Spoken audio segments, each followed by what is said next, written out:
to talk about making that transition to living in a smaller space because there's so much to consider. So Nikki and Shoana are with me right now. So let's talk, Nikki, about moving into a small space. You've done this with your space on a personal level. This is the life you live. Yes. But you say the first thing you need to think about is the function of your new home. Right. So if you're moving into in a small space, you only have a limited amount of square footage. So think about what you're going to be using the space for. Entertaining, do you do yoga? Do you need additional sleeping areas? So once you kind of pick all those things out, then you can start purchasing things around that function. Yes. Right? So it's important to kind of jot those down and then prioritize them. Yes. And once you have that down, measure everything. Twice. Yes, measure everything. It's so important because that tells you what you can bring in. You got to edit what you have and then knowing what you can bring in. Maybe you have this beautiful sofa, but it doesn't fit. So you know you need to sell that and get something else, right? And may I say, measure right to the 1/8 of an inch. Don't round up, don't round down. Okay. And count the baseboards. Absolutely. That's true. That when is you measure, so not important. wall to wall, baseboard to baseboard. That's really very, very true. Right, for sure. Okay, so measure. You've got to purge. So you're really saying do. some things might not fit, and that's the purge, right? Get rid of those Purge things. everything. Everything. Like if you haven't seen it in 6 months, yes.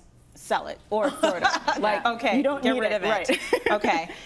Go big or stay home. So what do you mean by that point? You know what? It's a tiny space that you're moving into. A lot of people feel like, oh, because there's sacrifices on the square footage that they shouldn't, decorate. No, absolutely the complete opposite. Okay. Since it's a tiny space, it's those walls, or you're going to see a lot of those walls. So make sure that you love the space. Make sure it feels like your space. Yes. So big lighting or that wallpaper you've been eyeing for like 4 months, buy it. Because you have less wall space now, right? Yes. So it's cheaper, right? So for me, I think when you're in a small space, definitely make sure that it feels amazing. Okay, good. These are good, really good tips. Well, let's talk about storage, Shoana, which is huge. It doesn't matter how big or small your space is, but particularly if it's a small space.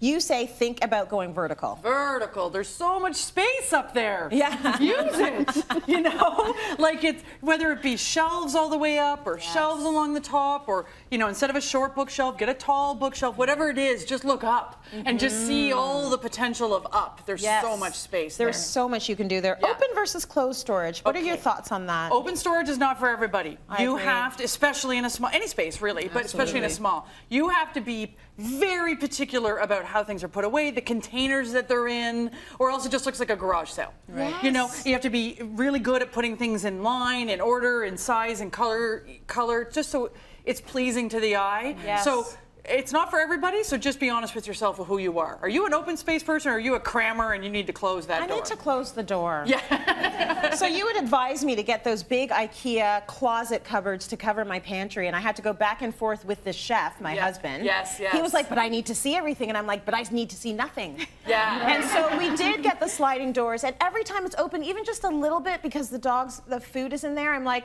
I'm getting a headache. Yeah. Like, I need to close the door. It's a disaster in there. Yeah. So you have to know who you are, and I can't keep that space tidy, so I just need to close the door. Yeah. Right? And if it's more stressful for you to see that than for him to have to open it, then you win. Right. Yes. It's whose stress level is more. 100%. Finally, double duty furniture. You're saying sometimes you can use casters on something. You move can it get around. just wheels that go on the bottom of anything they'll screw into. 4 screws. Anybody can do this. You do not have to be handy. Put it on the bottom of a coffee table. Put it on the bottom of a trunk. Yes. And it wheels as a coffee table. It wheels as a desk. It wheels. Move things around. Casters are a whole lot of everything. Really good.